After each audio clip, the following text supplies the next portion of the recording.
Hey everybody, welcome back to Guys Night Lab. I'm Jesus Velasquez. And I'm Jordan Zacharias. And happy Halloween, and welcome back to Guys Night Lab. And I hope you guys have enjoyed our episodes.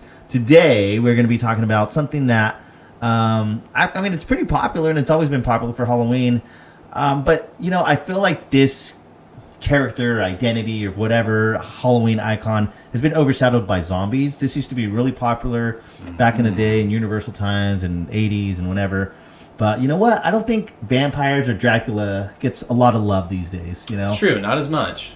I think there were the Twilight movies. Yeah, that's true. But that was the love that they probably shouldn't have gotten. Correct. But I mean, like legitimate, like a vampire Dracula movie. You know, it's kind of rare that one, like a good one, comes along. Yeah, I mean, we've had a ton of great vampire Dracula movies. By the way, I keep saying vampire Dracula. Is there a difference between vampires? Well, you can be a vampire and not be Dracula, who is a specific vampire. Okay, so Dracula is the specific like one. Yes, it's like the same thing where people always say Frankenstein, but what they really mean is Frankenstein's monster. Okay. Yeah. So Dracula is one like it's like it's like really that's his name, Dracula. Yeah. So vampire movies or maybe a Dracula movie. Ooh, little pro tip here. It's not even a pro tip. What do you call it? It's just a fun movie trivia. Note? Yeah, side note. There you go. Not pro tip. Pro tip. His son's name is Alucard, which is Dracula spelled backwards. Ooh. Yeah. Red Ram. Yeah.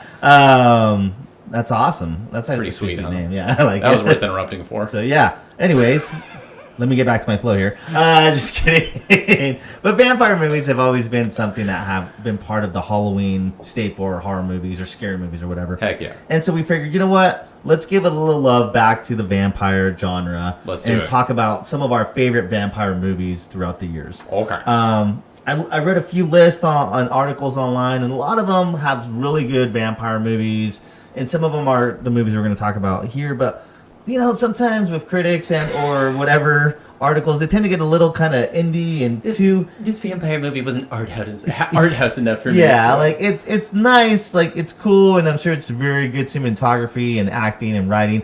But that's not really what we're looking here at Guys Night Lab. We're looking for the fun, the nitty-gritty, the camp. You know, you could have your Ruth's Chris $500 steak vampire movie, but I'm okay with a Big Mac and fries and a and then large there's Lost Coke. Boys, which is still great. So there we go. Let's start with our first one, Lost Boys. All right. You know, Lost Boys is a great vampire movie. It's from the 80s. It's stars Corey Feldman, and which is funny because it's like he's not even top billing. He's a kid in the movie. It's not Donald Sutherland, Kiefer Sutherland. Right. Yeah, Jason Patrick. Yeah. Kiefer Sutherland. Yeah. Well, it's funny because it's got Bill from Bill and Ted, and it's got that's right. Yeah. So Jason Patrick is the main protagonist in the movie. Right. And so it's got the Corey Feldman, Corey Haim, and it's actually a weird movie if you think about it, but it's pretty cool. That's what I was just gonna say. It's not technically a great film, but it's one of those that's really fun. Yeah, and it's great. But I love the tagline of like on the movie posters. It's like sleep all day, party all night. It's rad to be a vampire. Yeah, and I'm like that is. It's a classic poster. Well, yeah. So you got like the Coreys are kind of like the comic book horror guys, so they're like in there. Then you think like Kiefer Sutherland is like the main vampire bad guy. Actually, I don't want to spoil it, but I'm sure you've seen Lost Boys. If you haven't by this time, come on. Yeah, it turns out it's Marge Simpson. Yeah, But it's a fun vampire movie. And you get a saxophone guy with no shirt. I mean, alone. That sax solo is sweet. You should watch it. That dude is greased up, too. But it kind of like reinvented the vampire movie. Yeah, it's a great I just remembered that super clip on YouTube. It's pretty great. So, oh, gosh. Continue. It was, dude, you know that guy does like shows now? He does? Like not shows, but like on like horror panels or horror Does he still get greased up and play sax? No, but he has a saxophone. And so He like that guy to call guy. Oh, we should get him like do a cameo or whatever. But anyways, Lost Boys kind of showed like a cool, edgier look to like vampires, and they kind of had this idea of like, hey, teenage vampires.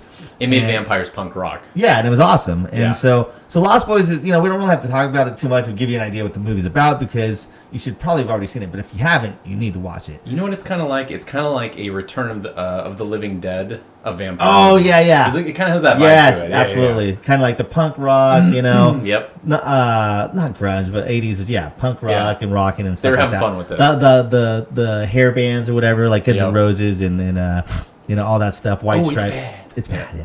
So, anyways, Lost Boys. That's a great vampire movie. Next movie. Now, this is actually, we're going to do this episode. We did it last year called Movies I've Never Seen, Horror Edition. And so this is actually a movie I've never seen. So Jordan's going to talk about this one, but Bram Stoker's Dracula. Yeah, so this one was a really interesting movie when it came out. I think it came out in 90, oh gosh, I don't remember what year it was, 96, 97, 94? No, 92. 92, okay, so it was earlier than I remember. But anyway, so it's directed by Francis Ford Coppola. It has a really cool like art direction to it. The cinematography is beautiful.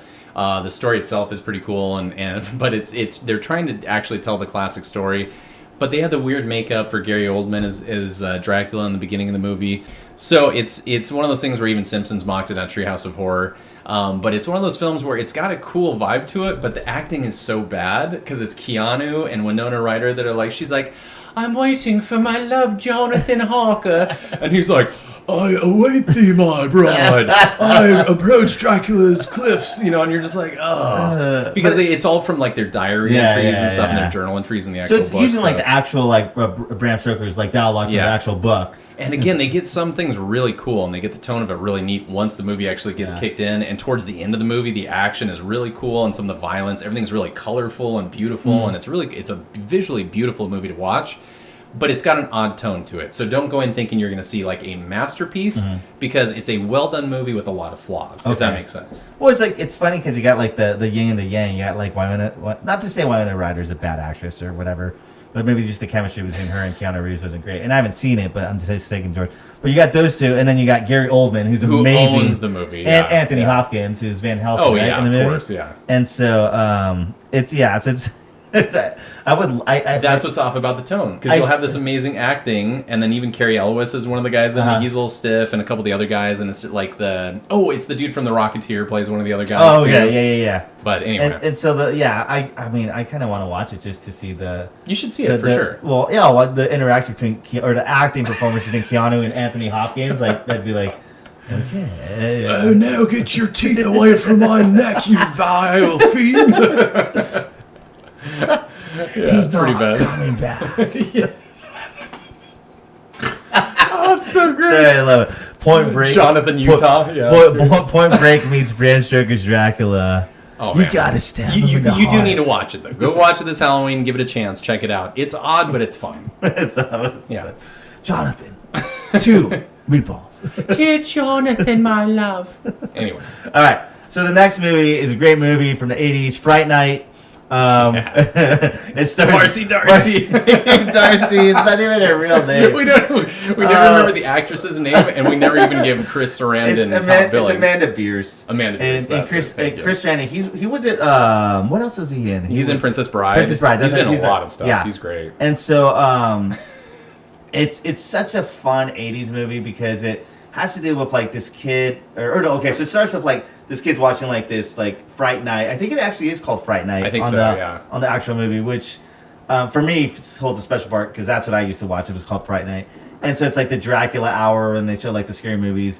But then he sees like all this weird stuff happening in like his neighbor's house, and he's kind of he's a teenager, but he looks like he's like 30. And Marcy Darcy's a teenager. Sorry, Amanda Beers. She's a teenager, but she looks like she's like 35. So it's really weird.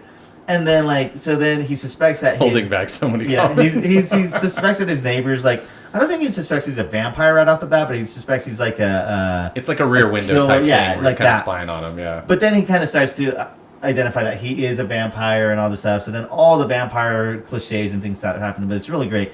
One of the weirdest parts about this movie is like the vampire seduces like Marcy Darcy in like a club, and like it's you really don't even flinch because it's Amanda Beers, who already looks super old, and she's playing a teenager, but you don't even flinch because you're like, oh, it's like whatever.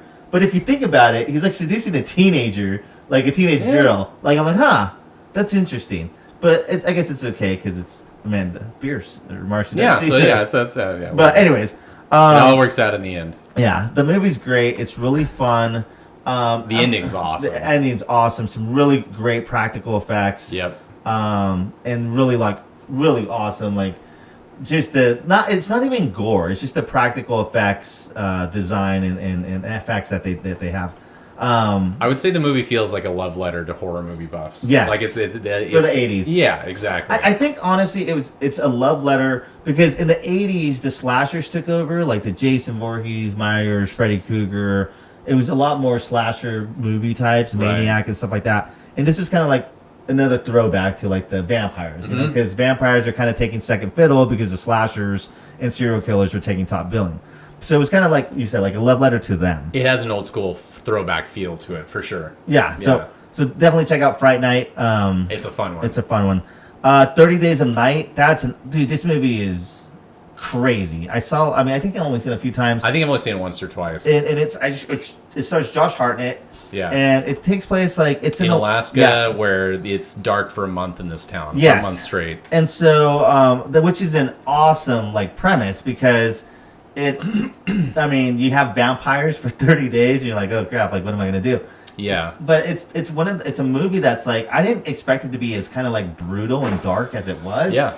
And it's like it's crazy because you're just like you're the whole town is being ravaged by these vampires. Yeah, so, they're just being besieged by vampires because now they have a full month to work with to like slaughter everybody. And so the thing is like most of the town took off because it's like if you have 30 Days of Night, I don't think most of the town's going to stay because some people took off or whatever, but part of the town stayed.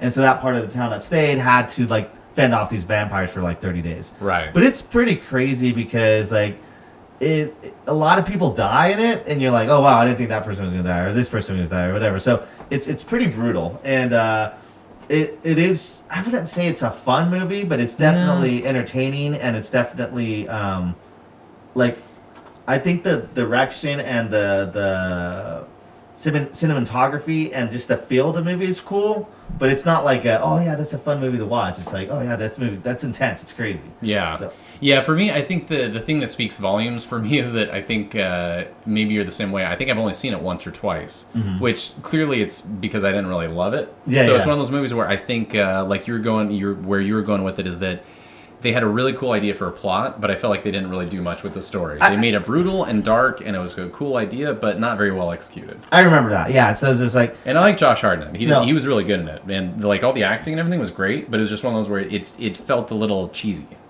Yeah, and I think it's one of those movies where I think it was just so... not to say brutal, but yeah, in a sense where you kind of like... Josh Hartnett is a star, and he's pretty much the only star. And... Yeah, he's the only one that has got that lifeline because you're like, oh, he's a star, he's probably not going to die. But I can't even remember if he makes it out or not, and I'm not going to spoil it. So I can't spoil it. I don't remember anything about the movie, which is weird. It's pretty gnarly. So I'd check it out if you like that kind of movie. Okay, the next movie on our list is Dracula. Came out in 1931, the original Universal monster, and Nosferatu. Jordan, why don't you talk about, because you love the Universal monsters. Let's talk about Dracula. I'll talk about my man Bela Lugosi any day. Actually, fun fact too, in the Wolfman, he's in the Wolfman, and his character's name is Bela. So when people ask, like, how do you pronounce his name? He's actually says it in the Wolfman. So if you watch that one, you'll know. Anyway, so Dracula's a fun one though. It was it was an early one, so it's 31. So we're talking sound was in movies for basically only like maybe over 10 years at that point. Okay. So very early on, it actually had a score through it. Although it has a score in the beginning and the end. Throughout the movie, it's just kind of silent. King Kong was really the first movie to have a full featured score throughout the entire film, which was in 33.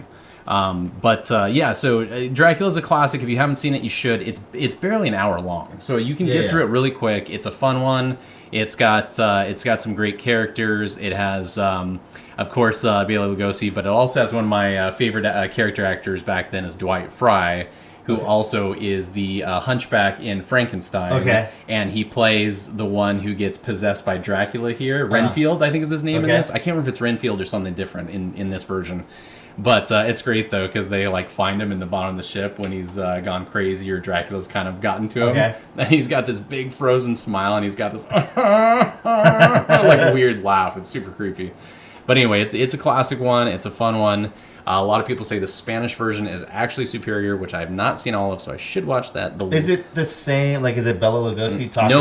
No. It's a totally different movie. Oh, it's a okay. Yep. So, So anyway, we'll Dracula's a classic. If you've not seen all the Universal horror movies, you know my thoughts on that. Go out and see all of them. But yeah, Dracula's a great one to start with. Next one is Nosferatu. It came out in 1922, and this is like the really like old school first. It's silent, Max right? Shrek, right? Yeah. And it's like, it's funny because so I asked you earlier, what's the difference between vampires, Dracula, and now Nosferatu? Because it's like, I mean, I'm assuming that Nosferatu and Dracula are one and the same, just a different name or different enunciation. That's actually a good question. I think Nosferatu is, the overall definition or term of what a vampire is. Yeah. I think, yeah. And so this is one of those movies. I can't really talk on it a lot because it is an older movie and it's in the silent film. And you've seen it like a long time ago. I haven't seen it for a long time, so I apologize. I'm a little, a little rusty. And you know me, like I have a hard time watching older movies, so... it's like, what's going on? They're not even talking. I mean, it's very impressionistic. There's a lot of lighting and shadows, kind of like the earliest horror movie, which was Cabinet of Dr. Caligari. Yeah. So it's almost that or weird like German impressionism. The Freaks, Yeah, exactly. But it's got who is it? Max Shrek. He's like the Nosferatu. And so it's one of those movies that you should watch, and we should watch it again. Just to we really should. We catch will up. watch And that movie and this we will Halloween. come back, and that'll be one of our movies that we're. Yeah. And then we're gonna. But all I know about Nosferatu from the movies that I've seen and the clips and the ideas back in the day, or even as close as last year, is that the makeup on it is amazing and it's super creepy. And I think there is a super creepy feel to it with no sound and just like the idea of like, I don't know, it's just because you're putting your own words in there, your own imagination. You're watching the visuals and the effects, not the effects, but the minimal effects, but the costume design and the way they do the makeup on Nosferatu. And it is kind of creepy. It is kind of, especially like as a kid, because I remember watching it as a kid and I was like, this is kind of creepy, but I don't get it. And so it's one of those ones that I have to return to as an adult and be like, okay, I got to watch it as an adult now and kind of see what this movie is all about. Yeah, it's like old school horror, like, scary stories on the radio. Where it's like the theater of the mind, as they call it. That's exactly what, so. All right, so the next vampire movie is Interview with a Vampire. And so dreamy. This one came out in 1994. This was like the epitome of teen bop overload. Brad Pittest, it is Brad Pittest. Yeah, Brad Pittest and Tom Cruise, the two mega hunks at the time, going at it. And then, well, I mean, I had a sister, so she had all those magazines. So I just, But I should have just looked at them. I didn't know them. I mean, my name was not. But then you have other mega hunks such as Christian Slater, who I've met in person, is an awesome guy, and Antonio Banderas. And again, I haven't seen this one in a while, dude. Yeah, it's been a while, but it's an interesting film. Yeah, it's definitely like one of those. It's not a horror film. Yeah, I wouldn't even classify it technically as a horror film. Would you? I used to get this one and Bram Stoker's Dracula mixed up, which Right. I haven't seen, but I think they came out at the same time. And I think that's why people... But this one is not like... Because you think like Bram Stoker's is a slow burn or slow boil. But then there's like payoffs and action. Maybe bad acting. But it's like... It's got great set design and stuff like that. But this one isn't like... It's actually true to the name. It's an interview with a vampire. And he's talking about like his past life and things that have happened and all this other stuff. And it's like... It's got a weird tone to it because it's kind of whimsical and it has a dark sense of humor, like when he's dancing with the dead body and stuff like that. So it has some humor in it, but it's just got a weird tone because it seems like they didn't really know what to do with it. It has a weird story. Kirsten Dunst, I remember, is super annoying in it. It's just it's one of those that was interesting. In that movie? Yeah. Just kidding. Yeah, well, sure. Good point. But I mean, it is a highly like touted movie, but I think for us, I mean, I don't know, maybe girls like it more or something. You should check it out and figure out what you think. It's kind of the same idea with Bram Stoker's, where it's like, just check it out once and see what you think. Yeah, people like love it or hate it, and I don't think we're ones. You're right, though. I think it's mostly one for the ladies. Yeah, though. I don't think we're ones that really love it. So, but it's still a vampire movie, and it's definitely an icon in our movie genre and library that has been there for years, decades. I don't know if I'd classify it as a horror movie or a Halloween. They would totally show it for Halloween. I would just classify it as a vampire movie. I wouldn't classify it as a horror movie. Yeah. So there's a lot. It's very wordy, and when I say like wordy, there's a lot of talking and not a lot of action. Ew, dialogue. So yeah, but Interview with a Vampire, you've heard of it.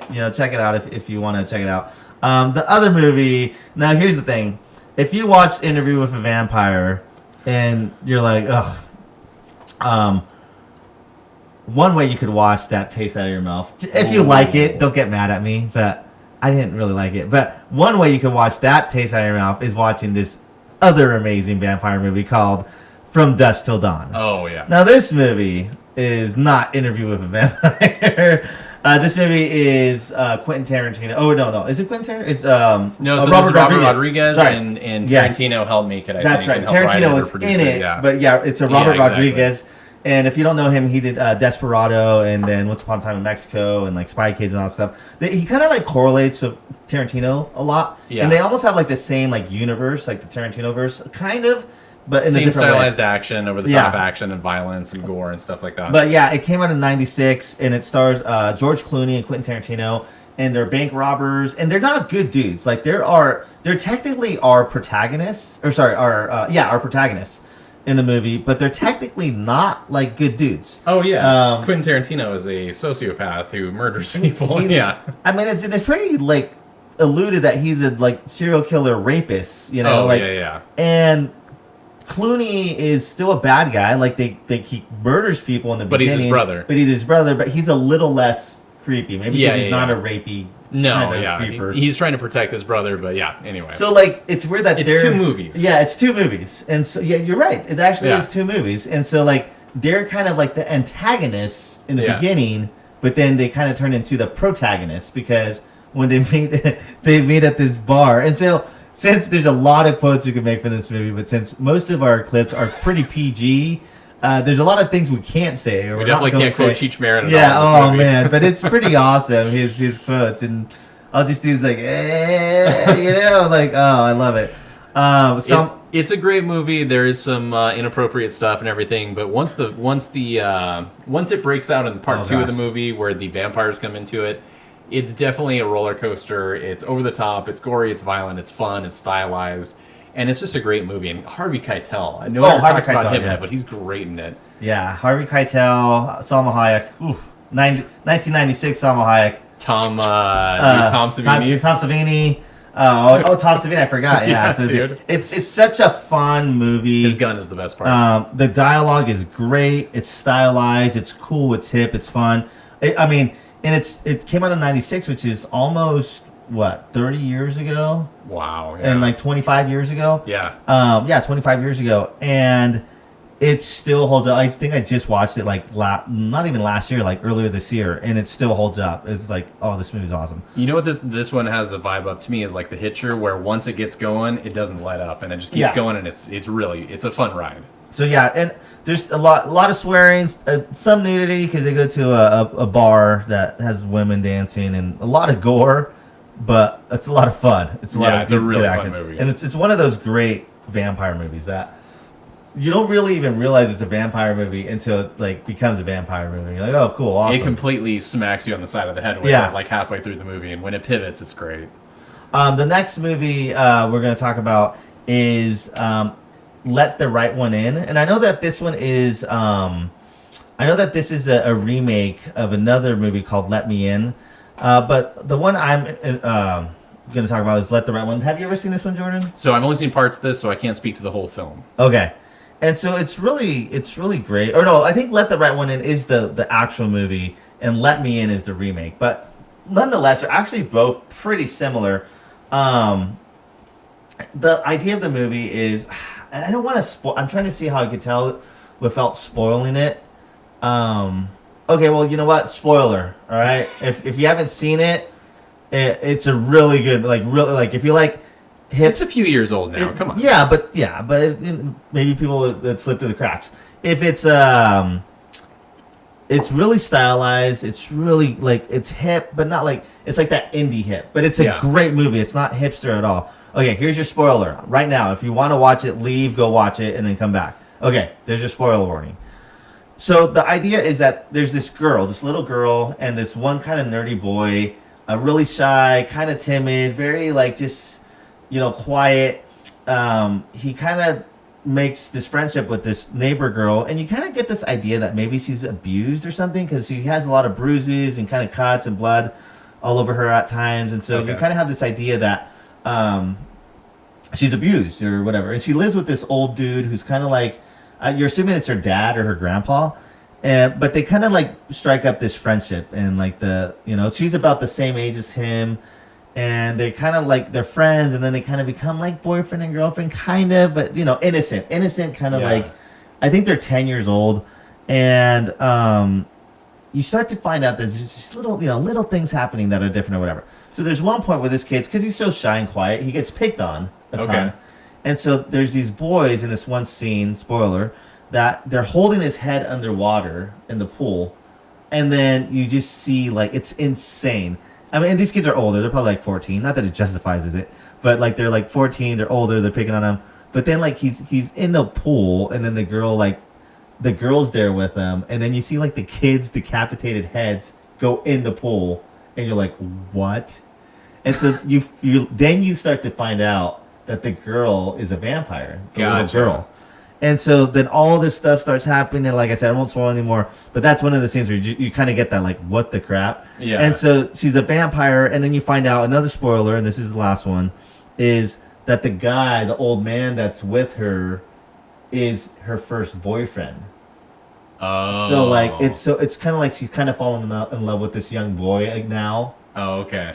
It was like, that old man was like the young boy that loved her before. But right, obviously but he grew old, and she stayed the same. Funny. Okay. And so it's actually a really cool thing because he's kind of mad that now, which is weird because it's an old dude that she's moving on to someone else, and and all this other stuff happens. But it's funny. A really good movie, and it's really, like I said, stylized, artistic, and like it's not an independent movie, but it's a foreign film. They, like I said, they remade it, but it's really, really good. So check out Let the Right One In. I think that's the original one, and it's foreign. I can't remember from what country.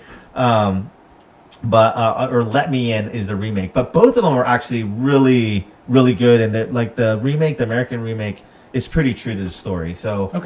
Yeah, if you haven't seen it, I would check those ones. That's one I'm gonna watch this Halloween. Yeah, so that's really good. The other one is Monster Squad, which we've talked about back here. It's not necessarily a vampire movie, but the main antagonist is Dracula. And so we wanted to give a little shout out to that one. One of my favorite movies, so Monster Squad. We've talked about it in other podcasts or other episodes. So check that one out. I'm not going to give too much details of that. It's a fun 80s campy movie. Goonies meets horror movies, okay? Perfect, yep. And then we're going to wrap it up with...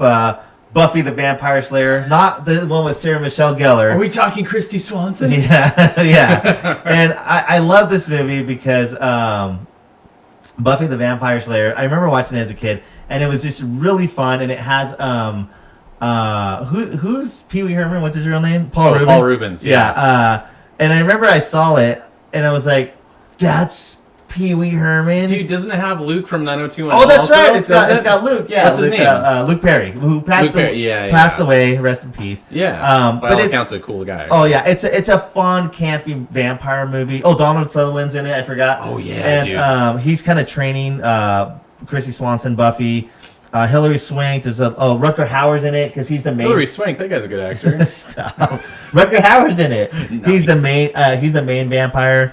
And so I like the movie has a lot of it's just fun. It's a campy movie. It's kind of like a comedy horror, and where it's just like vampires. Like I'll never forget the scene where like it's prom, and she's this total cheerleader, and like she got trained by Donald Sutherland to become like the vampire slayer. She's like the next one, Yeah. I think she's like a Van Helsing like descendant or something. And I remember like they're like at prom. And she's like, it's such a stupid line, but I don't know why it stick with me.